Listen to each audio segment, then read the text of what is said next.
Hello and welcome back to the Engerati studio at the EU Sustainable Energy Week, and we've taken a short break and looked around at some of the other programs that have been running and the sessions that have been running, and we're joined now by Nicolas Wallet, who's the project manager. I'm going to try and get this out right. Marine Renewable Energy Strategy at the Chief Executive Department in Cornwall Council.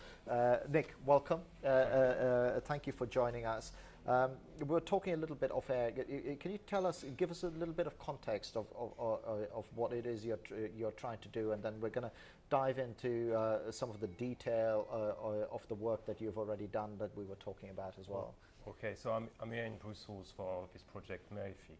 It is marine renewable energy in far peripheral communities and islands. The idea of MERiFIC is we get some ERDF funding through the stream of Interreg, which is a collaborative project between Finisterre and Cornwall, and we're using this money to really enabling de-risking marine renewables in both of our regions. So when you say de-risking, what does that mean? I mean, what's the sort of work that needs to be undertaken to de-risk sort of marine initiatives? So it's really shaped by our partnership. For example, we've got a few academic partners within MERiFIC project, and a big part of the de-risking is have a better understanding of some technologies and maybe working towards some of the technology gaps. Example, we had a lot of work on the synthetic mooring, synthetic fiber mooring ropes, and we trial these different synthetic ropes within university laboratory, but as well in the sea using a buoy. And we did a test in both Finisterre and on Cornwall to have a better understanding as well of the best practice both sides.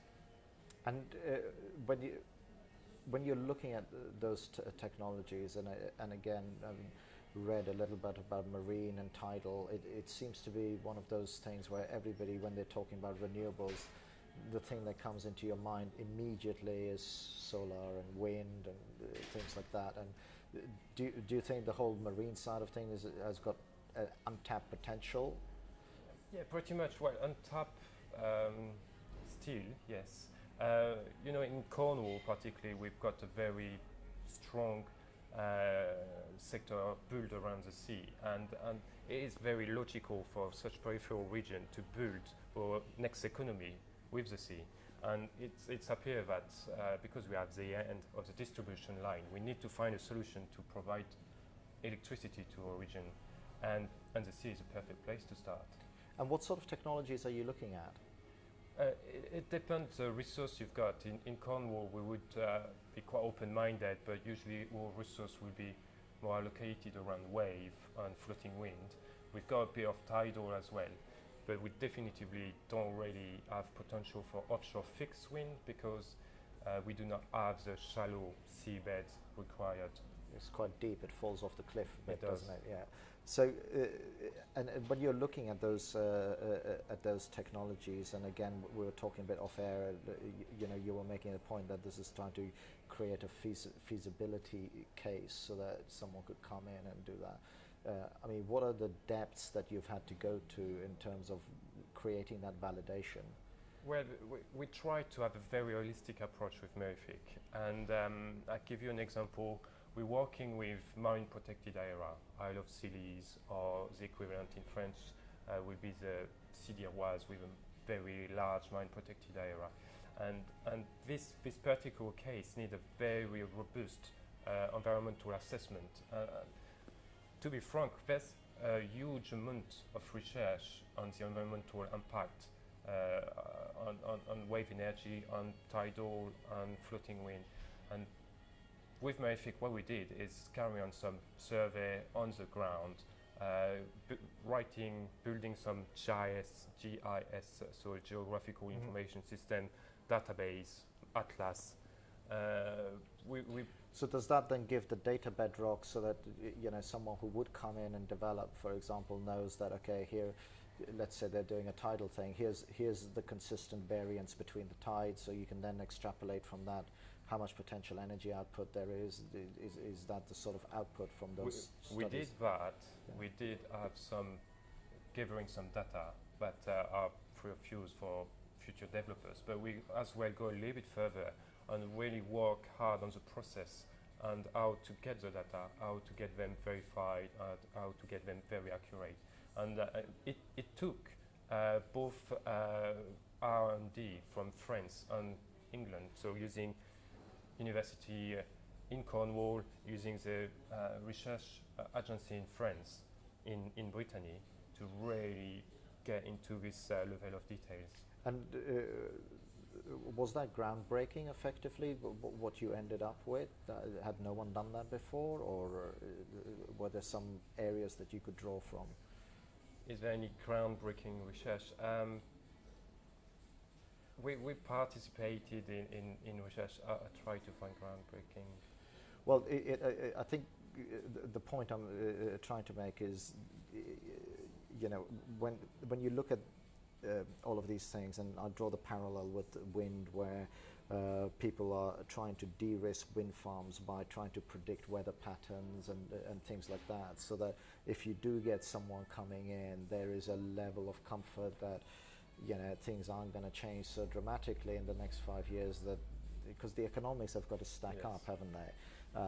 So I'm just wondering whether in the wave and tidal area we're still a bit behind, what kind of land-based renewables are.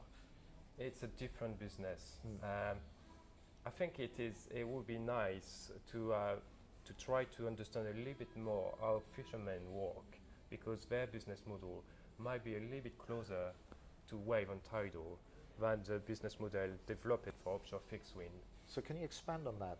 So fishermen and wave and tidal, what do you mean? It's not the same size. Yeah.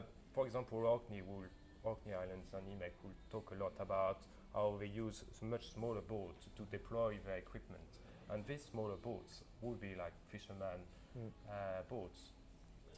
What I meant in Cornwall, we're really focusing on SMEs, businesses that we've got around us, and how innovative they are. And we try to understand how we can include them in the next step of the marine renewable energy. And it's not necessarily the same model than an offshore fixed wind, which have been carried on by huge investment by utility companies. So there's also building the model, the business model, and the business case for it as well.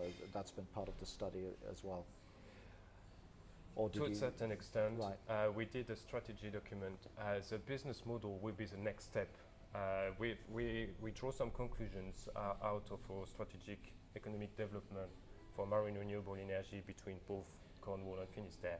And it appeared very clearly that innovative financial model will need to be found. And don't say that we're just looking at fishermen, but just try to give some innovative thinking. And using the oil and gas industry, using the offshore fixed wind, we really need to focus on something tailored for wave and tidal, for floating wind as well. And from the start to where you are now, what would be the things that you've learned that maybe when you started the project you weren't expecting to learn? Stakeholder engagement is a good one. We had a whole chapter on stakeholder engagement, and at the beginning we have a very good marine renewable energy, very well welcome in all regions, but it's happier that it's much more complicated when we were carrying a little bit more into research. There's different wave and compensation to use, to including professional stakeholders such as fishermen, or leisure stakeholders such as surf communities. And because that also is important about, because at the end of the day a lot of these projects are environmentally sensitive, so you need to make sure that everybody's on board, because I mean we get this with a lot of what I call sort of intrusive energy, where you're either building something on the ground, you really need to buy into it, So how did you guys go about that, creating those forums? Was it, were you just doing regular constant consultations, or? We use a very rich partnership to realize this project, and some of our partners were clusters gathering. I give an example. In Cornwall, we had Cornwall Marine Network. In Brittany, we had Technopole, Brest-Thieroise, and Polmer-Bretagne. And this cluster gave both the leisure and the professional of the sea. And this was our access to surveying all these stakeholders. And going back to the technology again, now that you've done this sort of work, I know you're looking at a mix, but is there an optimal existing marine technology that you would say, well, this is really right for us to deploy, or is that still part of the next phase? We're really convinced that we can do something very good with Wave, and this is why in Cornwall we've got Wave Hub. And I think in Brittany, the partners don't want to just get to narrowing them too much. They don't want to go just on tidal, and they got a quite holistic approach. They got some wave pilot project, tidal ideas and floating wind ideas. Same in Cornwall. And then the idea is to have little micro projects like that and then join it all up, or? It have to be done. It have to be. This is the next step. Energy have to be mixed. When the wave is not working to their peak, as summertime, for example, the photovoltaic will be working much better at this time. It makes completely sense to have a mix of renewable marine energy and renewable energy. Okay, and if I just last question as we're coming to the end of our interview. I mean, you guys have been here at the Sustainable Energy Week as well, and I always get a sense when you talk about wave and marine, it's always like the forgotten part of the equation. I think when we were looking at everything, I think yours was one of the very few sessions that was looking at that wave and marine. Why do you think that is? Well, if I'm straight forward, I would think return on the investment, technology readiness level are usually less in wave and tidal. Or tidal starting to be touching the same level, but touching some interesting level of competition. But this is just a question of gets the research building the momentum to get the wave really anchor in the. And then getting the right market models as well. And getting the right market models, because every region have their differences and every technology have their own differences too. Cool. Well, Nick, thanks for joining us. It's been a pleasure talking to you. And if you're watching, there's a second part to this interview. So we're doing this in two parts. So do go ahead and watch those as well. But it's been great talking to you, and we're going to explore this topic a little bit further. So again, this has been part of our commentary around the EU Sustainable Energy Week, and it's been great to have the marine and tidal part of it as part of the conversation. We're quite keen to do that. So thanks again. Merci.